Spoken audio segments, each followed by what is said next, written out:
Okay, hisgot na po taning regarding aning ko ano sa driving no. Nang pagmaneho na to sa atong mga sakyanan, atong mga motor, single. So atong hisgot ni kay para sa safety po na to. Atong mga driver diha nagdagdaghang pasahero o kanang mga trabahante nga nagmotor. So atong isgutan karon ng mga traffic rules and signs sa Lazada kung mag-drive ta. So sa driving pinaka basic yun mo na isulti gid nila nga dapat ikaw sa ka-driver defensive driver juga, defensive driving juga. Kaya ano, but pasabot na ng defensive driving, kinahanglan defensive ka sa imong kagalingon nga dili lang sa imong kagalingon o sa uban po sa mga tao nga mo labang diha sa kalsada sa imong mga kapwa nimo driver. So defensive ka nga di ka maka-discuss nila ya, di po ka ma-discuss siya. So manang sabot sa defensive nga imong butang sa imong una daan ang safety sa imong kaugalingon o sa tao nga na sa kalsada nga nagpadungan nimo drive, nakasugat nimo kanang tao nga naglakaw ana.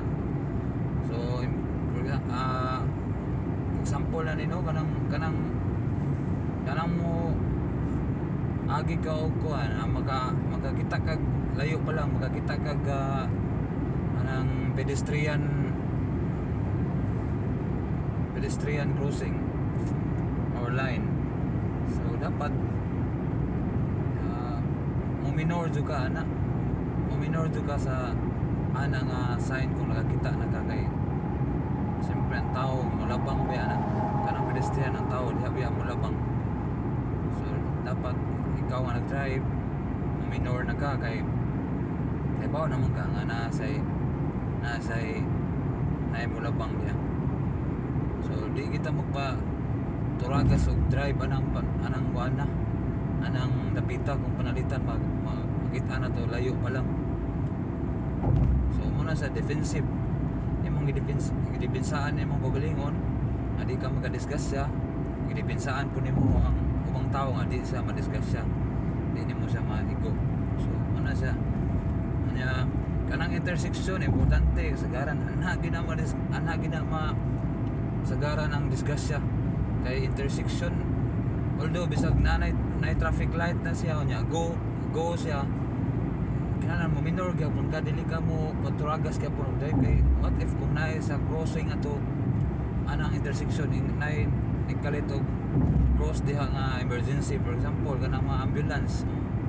So simple nga mag-collide gid mo, magka-collision gid mo, magka-bangga gid mo kay kusog pud siya. So although go ang imong kuan pero dapat maminor sa tanang mga kuan mga lugar.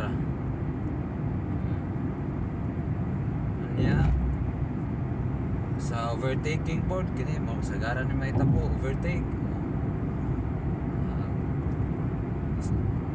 overtake kita ana ra gid sa kanang signs nga ang line niya broken white line dahil ka pwede overtake pero at the same time kung overtake ka gyapon imo gyapon diha na pud magamit imong defensive driving nga kinalan mo overtake ko nga safety na walay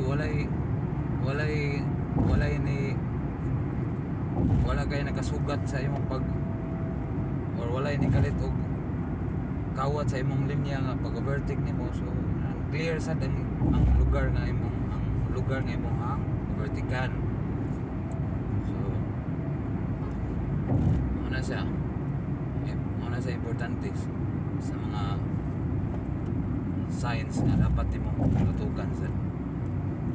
So karon man gud daghan ang mga sakyanan nya bago pa lang kayo dali ra pud makakatuon og drive kay nang ano tungod sa sakyanan nga automatic na dili na clutching automatic na siya so wala lang accelerator lang o brake ang naa